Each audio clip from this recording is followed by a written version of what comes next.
What the? About to break this whole crackhead in with about 6,000 miles. Got 5,918 miles on this girl. Got her when she had just under 43,000. No, not 43,000, 4,300. There we go. But today, I shall be going to the bank to deposit thousands of dollars.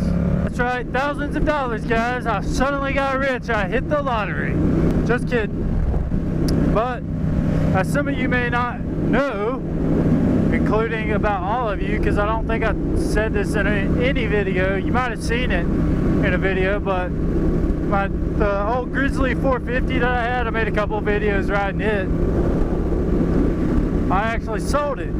Originally it was my dad's, and they're moving to the beach and they really don't have anywhere to ride it or any use for it up there, being their yard's about the size of a freaking single wide trailer. He was like, hey son, you can have it or you can sell it. It's up to you, it's yours now. And I was like, alright. So I got the notion, like, yeah, I'm gonna make some videos on it. I'm gonna take it to the off-road track they got up here in Henderson, North Carolina, and I'm gonna ride. Oh shoot, I didn't even see those dogs. They look like overgrown wiener dogs, but they're not. They're like little hunting dogs. Anyways, yeah, I got the notion that I was gonna go to this, I don't even know what it's called, dude, honestly. It's some like, it's really like a small freaking MX ATV little place that's in Henderson. It's nothing compared to Busco Beach. If you've ever been there, that place is freaking great. Or those trails up in West Virginia, I believe. The guy that bought it from me was telling me about that, and that's what it sort of seems like. But this place is probably, I think, 150 acres of land with MX tracks and little trails. Okay, and they want to charge $30 a person. All right, I know that doesn't seem like a lot, but normally you're not gonna want to go by yourself, guys. You're gonna want to have someone with you just to entertain yourself. Because if I go by myself, I guarantee I'll be out there 30 minutes and be bored. This road's so bumpy, but I was smart, guys. I was really smart, and I stated to myself on the inside, and I believed it in my heart, that it was too expensive to freaking go ride for 30 minutes for $30. Plus, it's a 40-minute freaking drive just to get there. That is ridiculous. Here's an MX place in Elizabethtown, North Carolina. They charge $15. Half that price. It was only like $20 for 20 minutes from my parents' house versus 40 minutes. Now that's more of a reasonable price for a day pass, I think. But anyways, yeah, my thinking behind riding the ATV and all that crap was gone after I read up on the prices of that place. And there's really nowhere to ride around where I live at right now. So I was just like, man, it's just gonna sat there for 2.5 weeks so far. All I've done is washed it. Better go ahead and get rid of it. Pay off Big Bertha right here. I'm about to go to the bank, drop a couple G's on her, and she's gonna be paid off for. That's gonna help me a lot, being I got a freaking jet ski now, brand new, and I'm making payments on it out the butthole. And I know I'll be riding that more. I've ridden it like literally every time I'm off work. Every day I'm off work.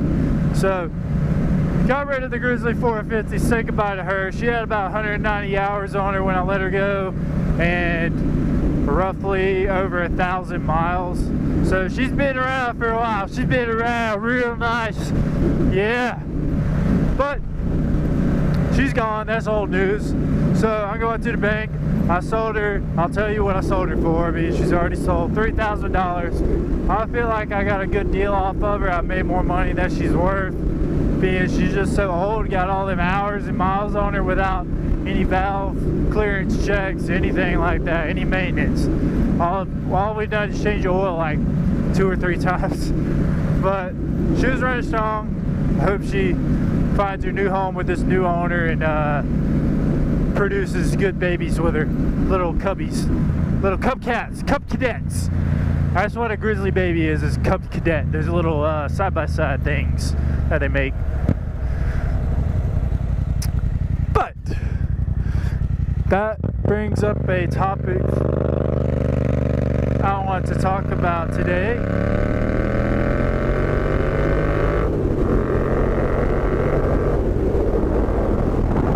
And that is, God, it's windy out here. Flipping motorcycles for money! Woo! I know y'all are hyped, but this is something I've talked about before, and my ideas of doing this have actually made me a small little profit, and maybe I could get you guys into it too. But it all started out with my buddy. He was making this little business, buying and selling motorcycles and stuff. I noticed he went through like motorcycles like every week, but I was like, hey, what's the secret, man? He's like, buy low, sell high. I mean, it's basic principle in economics, that sort of thing. So I decided to give it a shot and sold my RMZ 450. As you know, it was giving me problems, so I went ahead and sold it. Was looking for a bike more reliable for the meaning, so I could, for the time being, so I could make videos and eventually sell it, make a small profit off of it, not lose money like I did in my RMZ. I only lost $100 on it over a year. Well, 2 years I've had it. And is that my freaking noodles? No. I ordered these little jugs for catfishing. If you don't know what those are, Google that crap. Anyways,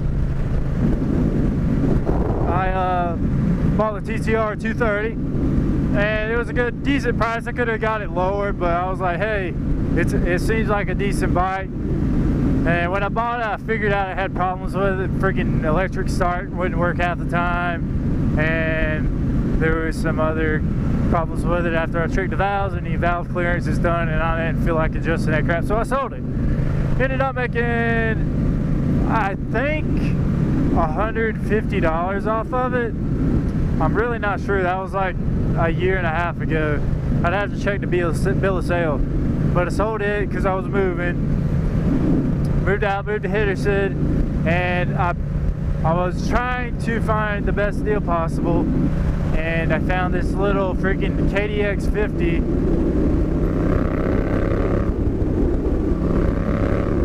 and ended up buying it for $400, and I sold it for $550 after about 2 weeks. I was gonna use it as like a little pit bike and just ride it around, but shoot, that thing had no power. I posted one video of it, so if y'all haven't seen that, go check it out. And it's like a little review of it for a parent's point of view, getting it for the kid.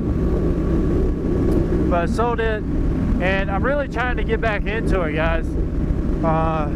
There's just not any good deals. There's no market out here for it in Henderson. This is a poor section of North Carolina, and not many people have motorcycles near me. So most of the things I see on Craigslist are down in Raleigh, which is about an hour drive from me, and people down there are rich and stuff, and the market and everything is just freaking way, people ask way higher than what it's worth, and they don't want to give it up when you make them offer, you know what I'm saying? But maybe I can help you guys out. Basically, what I do, if you haven't known already, is look at the NADA price, and I look at the average price. No matter how clean, how dirty it is, well, no matter how clean it is, how dirty it is, you lower the price. But no matter if it's in perfect condition, I always offer them about the average retail of the bike and try and get as low as possible. So if it's like worth $500 and they want $700 for it, I'll offer them like $450. So they say yes, I go and buy it for $450. Alright, then I post it for an extra $100, $200 right then and there, and then I wait till it sells. It sells pretty easy.